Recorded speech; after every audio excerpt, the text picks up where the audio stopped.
Yes, Pia, new names yet familiar faces as 5 more nominees were announced as Secretary-designates of the various departments of the incoming administration of President-elect Ferdinand Bongbong Marcos. The nominees are familiar because they are known in their respective fields. Nominated for cabinet positions are former Manila Representative Maria Sinaida Angping for Secretary of Presidential Management Staff, Liloan Cebu Mayor Cristina Frasco for Tourism Secretary, Bangko Sentral Assistant Governor Amena Pangandaman as Budget Secretary, IT law expert Ivan John Uy for the ICT, and journalist Erwin Tulfo for DSWD Secretary. Generally, for their experience in public service and proven service records. On reports that Marcos asked President Rodrigo Duterte to be his next drug czar, Cruz Angeles says there were no formal offers given. But if the president would want the role, she says he would definitely be considered. Executive Secretary Salvador Medialdea previously said he isn't sure whether President Duterte is open to accepting a drug czar position in the next administration. Marcos is expected to announce more cabinet nominees in the following days. As for the inauguration of the president-elect, the Marcos camp said they were still in the process of making crucial decisions. Earlier in the day, ambassadors from the European Union, United Kingdom, France, and Singapore paid a courtesy visit to the president-elect and discussed plans to further strengthen ties with the Philippines. Back to you, Pia. Yeah, Chrissy, can you tell us more about what the discussions were like in President-elect Marcos's meetings with the ambassadors? Yes, Pia. The British ambassador first discussed to uphold maritime ties with the Philippines. We currently have a few British vessels in the region. We will build on that. Our carrier strike group will be back to this part of the world in 2023. And we'll continue to work with all partners interested in maintaining the international maritime law and UNCLOS and the 2016 arbitral award as we move forward in the years to come. The Singaporean envoy, meanwhile, said Singaporean businesses are keen on seeing reforms for the country to attract investors. The French ambassador, on the other hand, discussed plans to celebrate the Philippines' 75-year relations with France, while the EU ambassador discussed development cooperation, including support for the peace process in Mindanao, as well as trade, disaster prevention, rule of law, good governance, and human rights. Back to you, Pia. Chrissy Di Matulak there reporting from the Marcos headquarters in Mandaluyong. The Duterte administration's Build, Build, Build program will stay as a priority of incoming Public Works Secretary Manuel Bonoan. Bonoan says he will prioritize high-impact projects out of the more than 100 unfinished projects of the Duterte administration. He says he will also engage in public-private partnerships. These difficult times of financial problems, I think we have to be very selective so that we have the right projects that would redound actually and have the impact, immediate impact to support our economic recovery. We will continue actually to look into the flooding problems particularly in growth centers, Metro Manila, Davao, Cebu, and other growth centers in the country. And look what immediately we can undertake to mitigate these flooding problems. This is one of the core functions also of the Department of Public Works and Highways. So certainly there have been master plans in the major river basin. Bonoan was Public Works Undersecretary during the Arroyo and Estrada administrations. He is now President and Chief Executive Officer of SMC Tollways. The outgoing and incoming teams under the Office of the Vice President are now preparing for transition talks. Vice President Leni Robredo has responded to Vice President-elect Sara Duterte's letter requesting for an initial meeting. In a letter, Duterte congratulated Robredo for her achievements as Vice President. She also sought a virtual discussion between their teams on protocols, policies, precedents, and other matters about the office. In response, Robredo also congratulated Duterte on her proclamation as the next Vice President. She said her team is ready to answer questions about the office and take all the necessary steps for a smooth transition. The Duterte administration's security cluster is hoping its successor will continue to prioritize the armed forces modernization. National Defense Public Affairs Chief Arsenio Andolong says the country needs more security assets, particularly for territorial defense. While in social services, officials believe addressing rising cases of teenage pregnancy should be a priority. Once a child gives birth to a baby, automatically wala siyang trabaho, magkakaroon na naman ng problema kung saan kukunin pagkain. So ang program na to, and we are really asking the next administration to look into it, because this will, at least if we could be able to minimize this problem, then we could cut the cycle of poverty. Unti-unti na natin lapitan yung tinatawag na credible defense posture natin, na kung saan na natin kayang patrolan talaga ang lahat ng dako ng Pilipinas. Halos nandun na tayo pero malayo pa. So yan ang pinaka-importanting programa na nais naming ilapit sa dadating na kalihim. Executive Secretary Salvador Medialdea reveals President Duterte is almost done packing his personal things in Malacanang. Medialdea says Mr. Duterte began packing months ago. So far, the transition teams for the outgoing and incoming administrations have met just once. For now, Medialdea says they're focusing on determining the venue for the inauguration. Medialdea heads the Duterte administration's transition team. Coming up on Newsnight, officials are preparing to repatriate Filipinos from Sri Lanka because of a crippling economic crisis in the South Asian country. Plus, Filipino talent shining bright once again at the prestigious Cannes Film Festival. Stay tuned to CNN Philippines.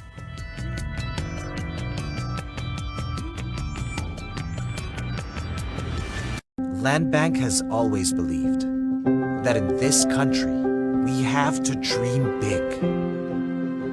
And so we learned to build something out of nothing. Improve.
Welcome back to Newsnight. Back to our top story. The team of President-elect Bongbong Marcos names more key appointments in his incoming cabinet. Broadcaster Erwin Tulfo will become Social Welfare Secretary. Tulfo vowed to work hard to address the needs of the poor. Tulfo is the younger brother of Senator-elect Raffy Tulfo. The Tourism Department welcomes the appointment of Liloan Cebu Mayor Cristina Frasco as its new secretary. The DOT says it is ready to brief Frasco on some of the agency's COVID recovery programs during the turnover. Bangko Sentral Assistant Governor Amena Pangandaman officially accepts the invitation to become the next Budget and Management Secretary. She pledged to craft responsive policies that will aid the country's pandemic recovery efforts. Other nominations include former Manila Representative Maria Zenaida Angping as Secretary of the Presidential Management Staff, or PMS, and IT law expert Ivan John Uy as DICT Chief. Senate Majority Leader Mig Zubiri reveals President-elect Bongbong Marcos sought help from him and House Majority Leader Martin Romualdez on crafting a legislative agenda ahead of his first State of the Nation address. Zubiri says the meeting happened during Marcos's proclamation last week.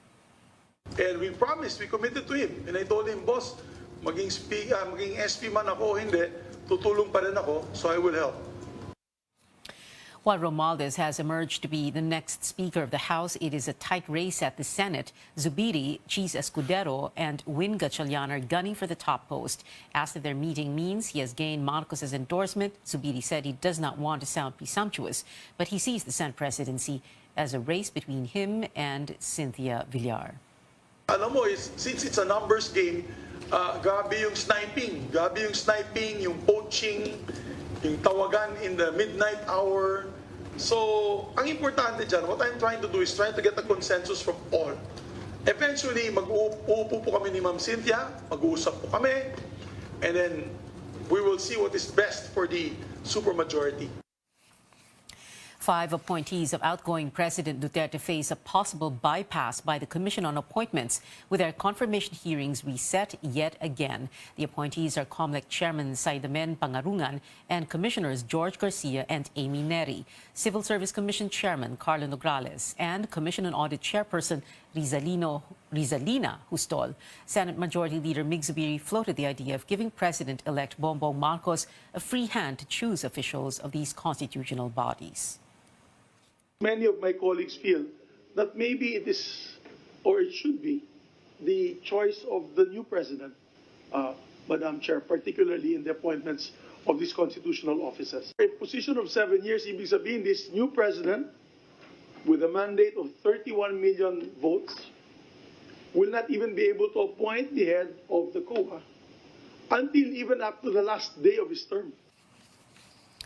The Senator Coco Pimentel says each appointee should be considered on a case-to-case basis. The CA received 1 formal complaint each for Garcia and Neri and 3 against Pangarungan. Senator Franklin Drilon says he will ask questions of Neri about her supposed deal involving, allegedly, a drug lord. The committee tackling the nominations will meet again on Wednesday. If there's no action on their appointments, all 5 officials will have to step down on Friday, June 3rd, when the 18th Congress adjourns. COMELEC's Commissioner Garcia says he remains hopeful, while others refuse to comment for now. In other news, the government is preparing to repatriate hundreds of Filipinos in Sri Lanka, a South Asian country now crippled by an economic crisis. Philippine officials say assistance is underway for their immediate needs and for those planning to come home. Our Tristan Adalo reports. Hundreds of Filipinos are now starting to feel the impact of the economic crisis in Sri Lanka. Some of them are struggling to make ends meet amid skyrocketing prices of basic commodities. The situation has sparked daily protests in the island nation as a South Asian country, for the first time in its history, has failed to pay its debts that fall due. The crisis is a combination of decades of financial mismanagement worsened by allegations of corruption, the COVID-19 pandemic, and the war in Ukraine. Close to 600 Filipinos are working and living in Sri Lanka.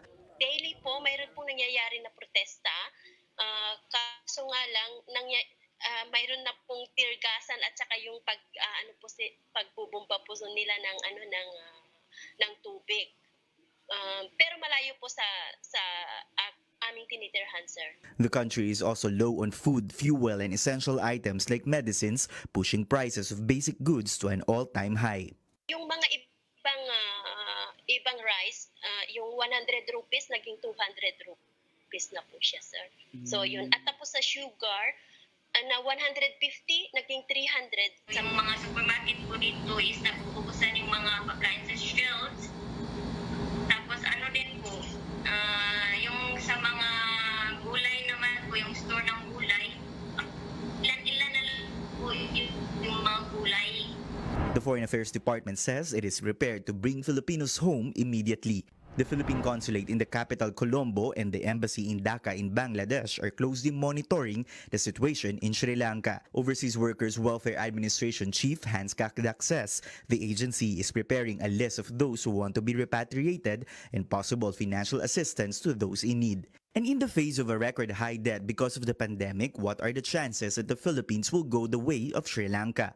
Think tank Ibon Foundation says the path is highly unlikely for the country. An analyst adds Sri Lanka and the Philippines are on different directions in terms of economic growth. You add a factor of government mismanagement. So here we can probably take into account the alleged corruption and cronyism by the Rajapaksa administration. All of those things contributed to what is going on in that South Asian country. In terms of the likelihood of that happening in the Philippines, I think the chances are remote. Analysts say that the strong remittances from OFWs, the revenues from the BPO industry, and foreign investments can prevent a Sri Lanka-like scenario to happen in the Philippines. Tristan Odalo, CNN Philippines. Search and rescue efforts are still underway for 7 fishermen who went missing in Palawan.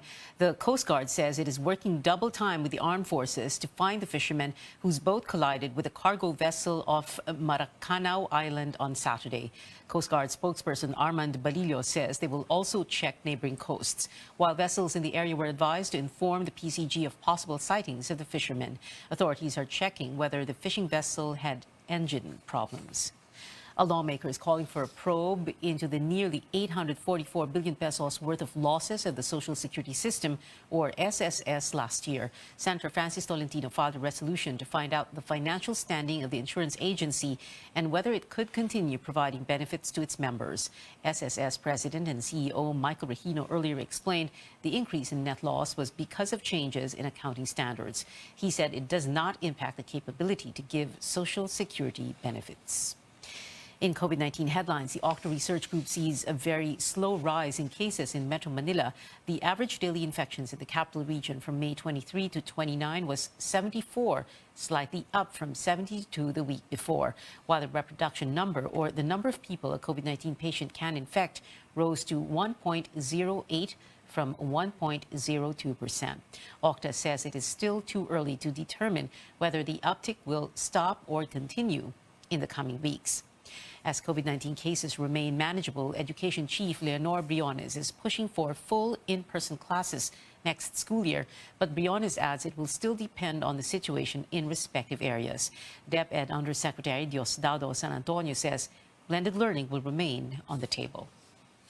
Inihikayat na natin ang lahat ng paaralan na magsagawa ng face-to-face classes, pero tinitingnan po namin na blended, may face-to-face na mga araw at may araw na papayagan na nasa mga bahay pa rin natututo ang mga bata. Pero hanggat po, pag pinayagan na po tayo ng IATF na ang lahat ng paaralan ay magkaroon ng face-to-face classes, mga ilang araw, bawat linggo, ay iyan na po ay isusulong ng kagawaran ng edukasyon.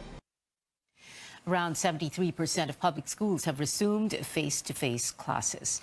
News overseas now. U.S. President Joe Biden and First Lady Jill Biden visiting a grieving community for the second time in almost 2 weeks. Just 12 days ago, the Bidens were in the city of Buffalo in New York. This time, the two met with the victims' families in the U.S. state of Texas, where 21 people were brutally murdered by a gunman in an elementary school. CNN's Cole Higgins reports. President Joe Biden and First Lady Jill Biden arriving in Uvalde, Texas Sunday. First visiting Robb Elementary School, laying flowers at the memorial. Biden acting as consoler-in-chief, embracing the school's principal, before walking along the row of memorial wreaths from picture to picture of each of the 19 children and 2 teachers, 21 people in total who were gunned down inside the school. Texas Governor Greg Abbott also stopping by the memorial, an onlooker issuing a plea. Please, Governor Abbott, help Uvalde County. We need change. I hope that some politicians see this and try to meet in the middle and work together. The Bidens attending Mass as they do nearly every Sunday, but this time with the grieving parishioners of Uvalde's Sacred Heart Catholic Church. President Biden facing calls to action and chants of do something while leading Mass. You could tell he wasn't there for a photo op. He wasn't there for none of that. He was there for the people who were actually, the victims, the families. The Bidens spending about 3 hours meeting privately with survivors and victims' families at the Uvalde County Arena. It was really just all about my daughter. They were very gracious. They showed compassion. And that's all we were here for. You know what I'm saying? He listened to everything, and we listened to him. He shed some tears. We shed some tears. I'm Cole Higgins reporting. The U.S. Justice Department said it is conducting a review of law enforcement response during the mass shooting. Sports and entertainment stories coming up. The Celtics are headed to the NBA Finals for the first time in 12 years, while the Cannes Film Festival, a satirical film, brings home the Palme d'Or, including a Filipino actress. Stay tuned to CNN Philippines.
You're watching CNN Philippines. Get ready for a Celtics versus Warriors showdown in the NBA Finals. The Boston Celtics won the Eastern Conference Finals, defeating the Miami Heat in Game 7, 100-96. This is the first time in 12 years that Boston will enter the championship round. The Celtics' top scorer of the night, Jason Tatum, was named the first Larry Bird East Conference Finals MVP.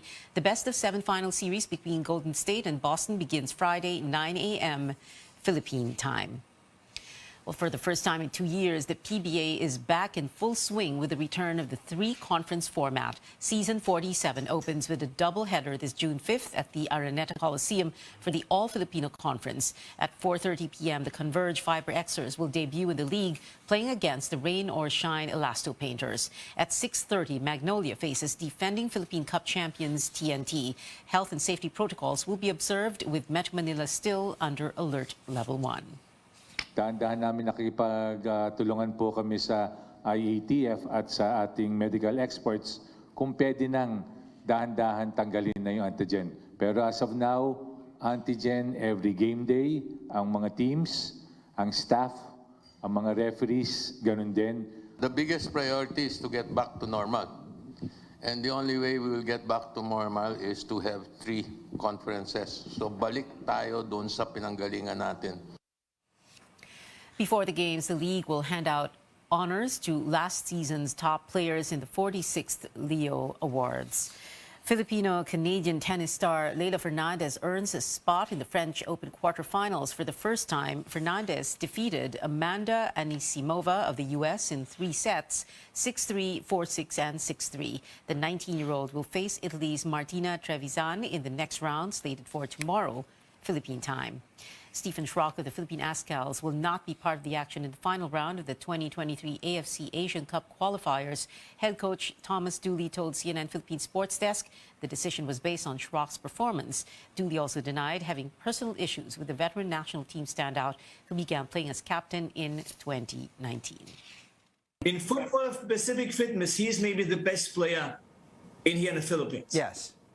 Coach, but that doesn't mean, you know, you do the right thing on the field. Yeah. And And with all that stuff, so I make a decision what's best for my team. When he wasn't there with the team, we had the biggest success and we played beautiful football. The final round matches tip off on June 8th. The Azkals were drawn with Yemen, Mongolia and Palestine in Group B. Heading to France, the Cannes Film Festival has recognized much Pinoy talent this year. Filipino actress Dolly De Leon plays Abigail in The Triangle of Sadness. It won the Palme d'Or, which is given to the best film in the competition. The movie sees the super rich come together in a luxurious yacht and get stranded on an island. Dolly spoke about her character on CNN Philippines New Day last week. It takes a turn when, the power of these people have is lost when they get stranded on an island because they don't know how to survive. Abigail, the character I play, she's the one who is very resourceful, self-sufficient, and she finds ways to help everybody survive. And because of that, they look up to her, they follow her, and she takes the lead, and she's the boss. Plan 75, a film co-produced by the Philippines, France and Japan, earned the Camera d'Or, or Golden Camera Special Mention of the festival. Two of the movie's producers and one of its actors are Filipinos. A co-producer spoke to CNN Philippines about the inclusion of a Pinoy character in the film. I guess anywhere in the world, there will be a Filipino caregiver. So I guess the idea didn't come from me, to be honest. It was already written into the project, and then that's why they asked me to help them realize the role of Maria, to fix the role of Maria, to help share research a little bit about the migrant workers and the caregivers in Tokyo. Plan 75 is the feature directorial debut of Japanese filmmaker Chi Hayakawa. An iconic action star made his biggest U.S. box office opening with a much-awaited sequel. CNN's David Daniel tells us the top 5 films last weekend. Being good just feels so good. The Bad Guys stayed in the top 5, making off with $4.6 million. Downton Abbey: A New Era fell to 4th on ticket sales of $5.9 million. I'm making an instrument out of spoons and a napkin holder and dreams and magic. The Bob's Burgers movie began its run by cooking up $15 million for a third-place debut. Doctor Strange in the Multiverse of Madness fell to 2nd with $16.4 million for a domestic total of $375 million, the most of any film released in 2022 so far. Your instructor is one of the finest pilots this program has ever produced. Tom Cruise and Top Gun Maverick had all the right moves. The long-awaited sequel zoomed off with $124 million in its first 3 days. Record debuts for Cruise and for Memorial Day weekend.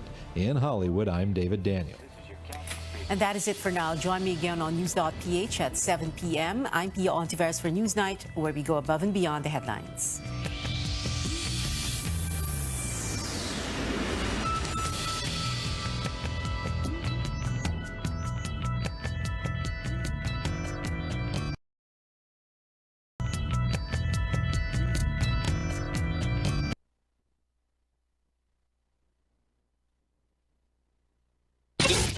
Radio Philippines Network. Radio Philippines Network. DX General Santos. DX General Santos. Una sa balita. Una sa balita. Musika ug kalingawan. Mas tulong pinalakas. Radyo.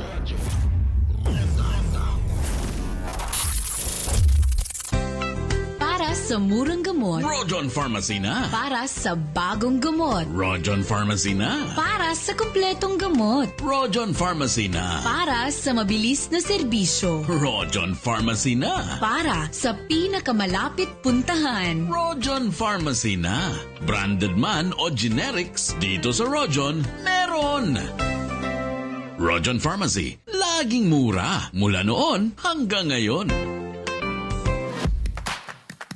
Gusto mo bang matuto sa pag-aagrikultura, anumang oras at kahit nasaan ka mang lugar? Heto pa, sa sarili mong paraan kung gaano kabilis o kabagal bago mo ito matapos? Sagot ka ng Agricultural Training Institute Region 12. Ngayon, pwede ka nang matuto sa pamamagitan ng e-learning at mag-enjoy sa higit 70 na online courses ng ATI. Mag-aral at matuto sa iba't ibang topiko tulad ng agriculture, fisheries at social technology sa pamamaraan ng modules, video clips at mini tutorial online. May dagdag kaalaman ka na, may e-certificate ka pang matatanggap. Oo, libre ito. Kaya mag-register ka na at maging isang e-learner. Bisitahin lang ang kanilang website sa www.e-extension.gov.ph o di kaya ay i-text sila sa 0920-946-2474. Tara, mag-ATI certified e-learner ka na.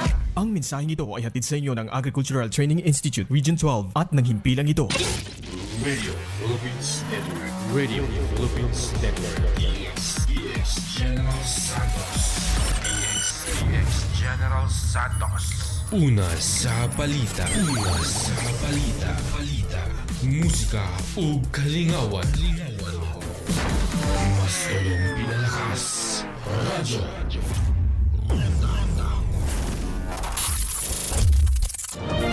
This is CNN Philippines.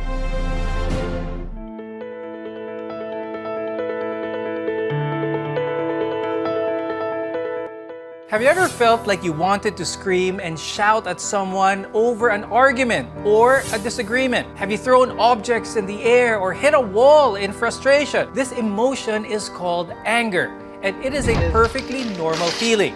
It alerts us to the fact that we have been wrong and motivates us to respond to a perceived threat. But anger becomes a problem when we can't control it, and it controls us instead. Today, we talk about anger management. I'm Dr. Freddy Gomez, and you're watching MedTalk Health Talk on CNN Philippines.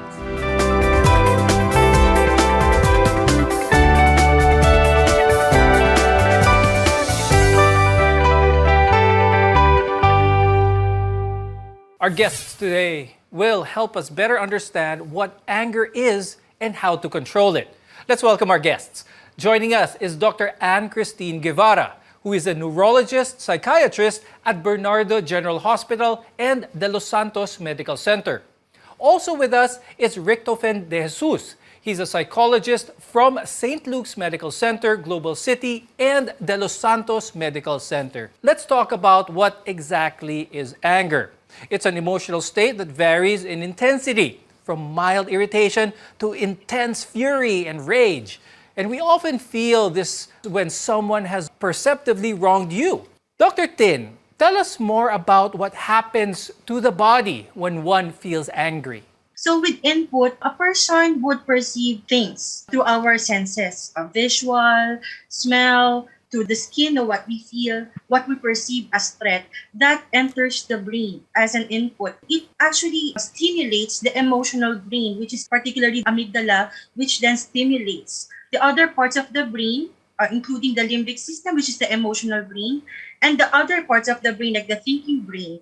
And all of these, when put together, causes responses. Now, the output can be seen externally, as in physical changes, and internally, it would present as internal changes in the different organs. Example, so physical changes would mean flushing of skin, prominence of the head and neck veins, facial grimacing. So kaya makikita mo talagang galit yung tao, clenched teeth, and tense muscles. What hormones naman, Dr. Tin, do we release when we're shouting or screaming because of anger? Merong nag-activate, merong nagpapakalma. So the things, the hormones that activate, and these include the adrenaline, noradrenaline, the cortisol. And these are the hormones that are released when we are angry. So kaya nagkakaroon ng adrenaline rush, fight or flight response. And the cortisol, in turn naman, it increases the usage of the sugar in the body. Kaya nagkakaroon tayo ng energy when we are angry. Anger doesn't exist in a vacuum, and when we're mad or angry, there are a host of other emotions that we experience in the process. Tofi, tell us naman more about this. When you talk about anger, it's already a result of several processes that are occurring in the mind. So for example, it will start always with frustration, meaning there's something that you are going for and that you are unfortunately unable to get it. So therefore, you start to get frustrated from it. Now, as you get frustrated, you now try to reflect back to yourself and try to identify, do you have any resources that will then help you cope up with that kind of frustration? For example, you're going to review your capacity, and then unfortunately, your capacity does not meet the requirements in order for you to cope up with the frustration. Then it will also be added to the sense of helplessness. So frustration followed by the concept of helplessness will then allow you to feel the emotion of anger.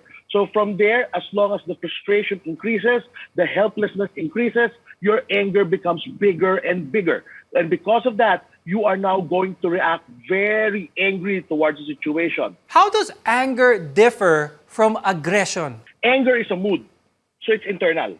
Aggression is when we then externalize the anger that we are feeling. So for example, if you feel that you are so mad, then that's just anger. But if you are already starting to get an object, throw it aside, or for example, unfortunately hurting other people or even yourself, that is how it becomes aggression. Now, there are different types of anger we should all be familiar with. Tofi, what are some examples of these, different types of anger? There is such a thing as a righteous anger, meaning there was really a situation that really frustrated you out of the blue, meaning you were unable to really see it coming. And then from there, you then give the reaction of anger itself. Now, this is the time wherein you really felt that you have been hurt, that you have been wronged, and that's why you're reacting that way. On the other hand, there is what we call disproportionate anger, meaning the stimulus itself that triggered it is very small and disproportional towards the reaction that you are giving. So it means that you're making a mountain out of a molehill. You're making a big deal out of a small situation. So that is when it becomes quite uncontrollable. Now, Dr. Tin, what are some of the most common types of anger na nararanasan ng mga tao? Some of the most common types of anger are behavioral anger. This is a reaction when one physically reacts towards a feeling of anger that leads to violence and aggression. The other one is retaliatory anger or vengeful anger. Ito yung you want to get back as a response to that. For instance, when you had a conversation and you want to get back to that person, so it's a retaliation, kaya tinatawag na retaliatory anger. And there's this volatile anger, which seems to come out of nowhere, easily triggered, pero very volatile, kaya it comes down, a person comes down quickly as well. Assertive anger can be a healthy option for expressing anger. This type of anger allows a person to express what they're feeling in a calm, verbal manner. Tofi, please explain to us why this is the best type of anger that a person should practice. It means that you're just forcefully getting your point to the other person that you're communicating with. It is effective, number one, because you're defending yourself. It allows you to really value yourself as a person. It allows you to tell the other person, hey, we have some boundaries here. I have my own values. I have my own capacity, and you need to respect that. By being assertive, you're now telling the other person, I have a point as well. I have something to say as well. And from that, you can then raise whatever situation or whatever feeling you have within yourself. It's becoming expressive. There are also more dangerous and physical types of anger, such as behavioral, retaliatory, and volatile. Dr. Tin, could you explain what happens to the brain when we feel these three? Persons with these kinds of anger, it's really impaired, it's decreased. So the person cannot think clearly, it's very emotional, the judgment is also impaired, kaya things get out of hand, They cannot think clearly, and they do things and say things that they do not mean. And then all of a sudden, when mood shifts, they suddenly calm down. That's where the thinking part comes in. Mali pala yung ginawa ko. I was not able to manage my anger at that point. So that's how it goes, It's an impairment in the regulation of the connections in the brain, the thinking brain and the emotional brain. Now, anger is normal, but it can be detrimental to both your physical and emotional health when you lose control of it. More on this when we return. We are Connection to Healthcare. You're watching MedTalk Health Talk.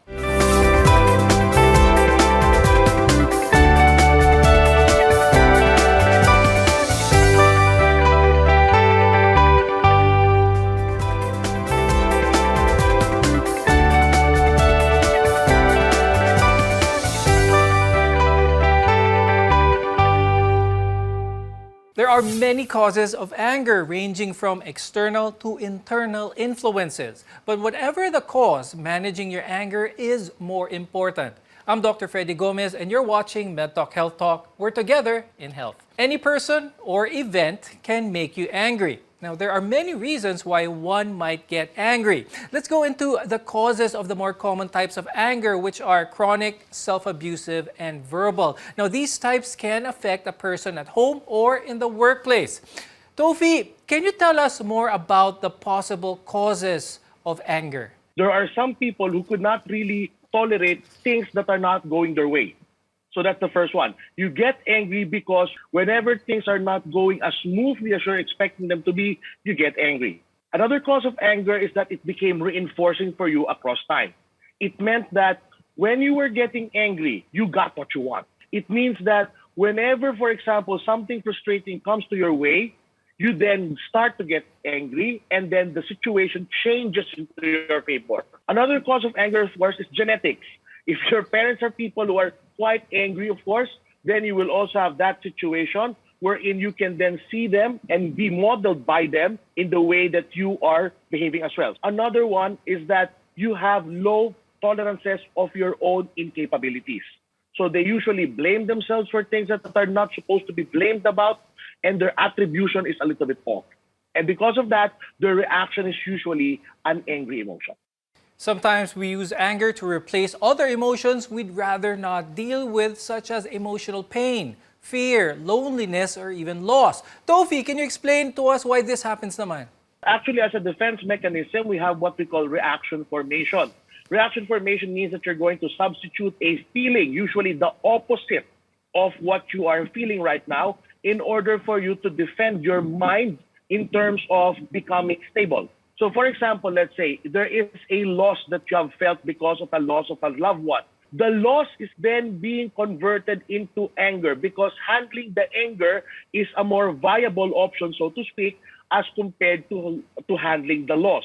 So what happens now is that the person, instead of feeling sad, instead of feeling in touch with that real emotion, will then choose to get angry instead. Is anger a normal process in trying to grieve for a loss? Actually, it's form of the DABDA: denial, anger, bargaining, depression, and acceptance.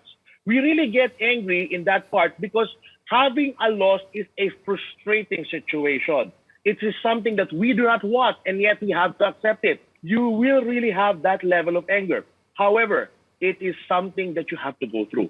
By being angry, it means that you're just releasing frustrations that have not been processed with you. The point there is that not to remain angry. Anger can also be a symptom or response to a medical condition. It can be a symptom of depression, ADHD, substance abuse, or even bipolar disorder. Dr. Tin, let's talk about this. Why do these disorders trigger anger? In depression, anger is actually internalized and externalized. So when we say internalized anger, the person would feel low mood, hopelessness, would have crying spells, and suicidal thoughts. No? They're easily triggered by the circumstances in their lives. And sometimes it can also be biological, as in chronic kind of stress. So chronic kind of stress causes dysthymia or low mood for a long time.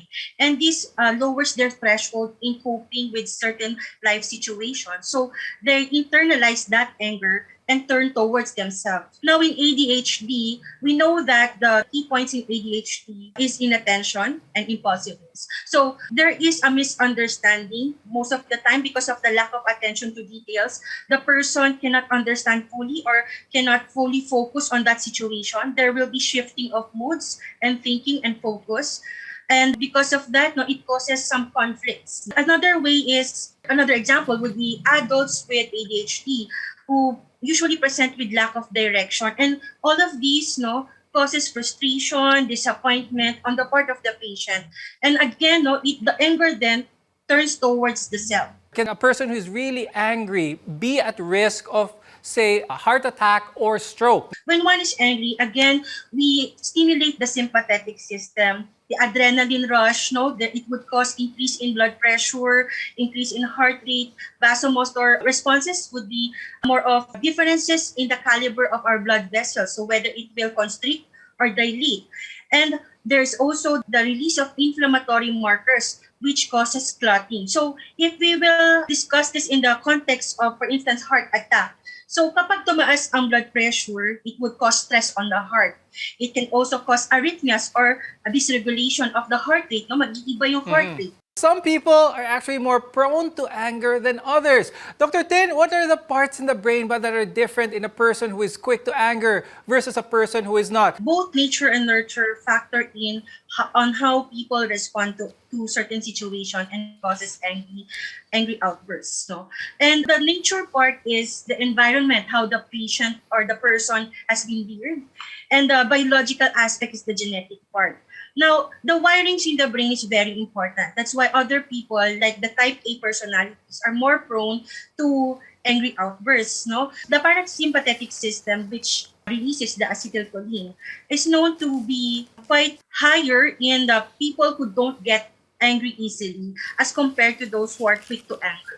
Also, the connectivity in the brain. So, neuroimaging studies would say that there's better connectivity in those who are calm and collected in the face of stressful situations, because the thinking brain can manage the emotional brain during those times. Now, you can't get rid or avoid the things that anger you, but you can learn to control your reaction to them.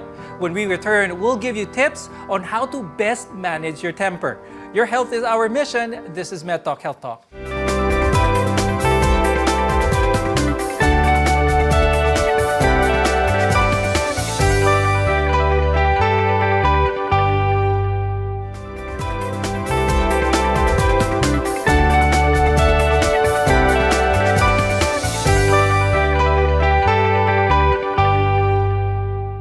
The goal of anger management is to reduce both your emotional feelings and the physiological arousal that anger causes. I'm Dr. Freddy Gomez, and you're watching MedTalk Health Talk, where your care comes first. Anger doesn't look the same for everyone, as all express it differently. Dr. Tin, can you give some tips on how we can keep anger at bay? Try to have breathing exercises. If you know that you're going into a stressful situation, like in the office work, try to do some meditation. Or when you're already in that stressful situation, try to pause for a while. And if you can, walk around first, let the emotions subside before you face the situation again, to avoid any untoward incidences.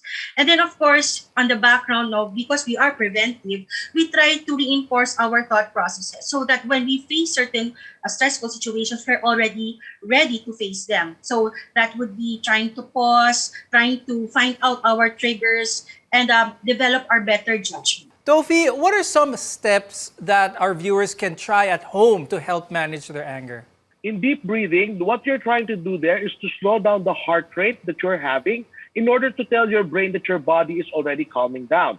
Another factor there is for you to mimic a behavior that you are seeing. We are also asking our patients, for example, to count from 20 going down to 1. What we're doing there is we're slowing down the possible impulsivity that they are trying to manifest. So, for example, let's say something frustrating happened at home.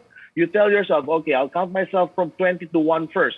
And then by doing so, you are now preventing your brain to become very impulsive and very intense. For those people who have inward anger, particularly those, for example, who really hate a lot of who they are, we usually let them have a certain reflection. There are certain reflection exercises, gratitude exercises, and self-calming exercises. The main goal of those activities is to allow you to have a peaceful reconciliation with your limitations. It allows you to understand that even though you are limited and flawed, it doesn't necessarily define you as a person. And by doing so, by being reconciled with who you are, you will then have a better outlook of yourself and of other people as well. Dr. Tin, what are some signs that one should already seek help from a professional with regards to their anger? When your emotions or your angry outbursts already disrupts your daily routine, affecting your relationships and your work, maybe you should consider that. Second would be when people are starting to notice, and they give constructive criticisms. Listen to these people. Maybe you really need some help there. Then physical symptoms are being evident. You develop hypertension, for instance.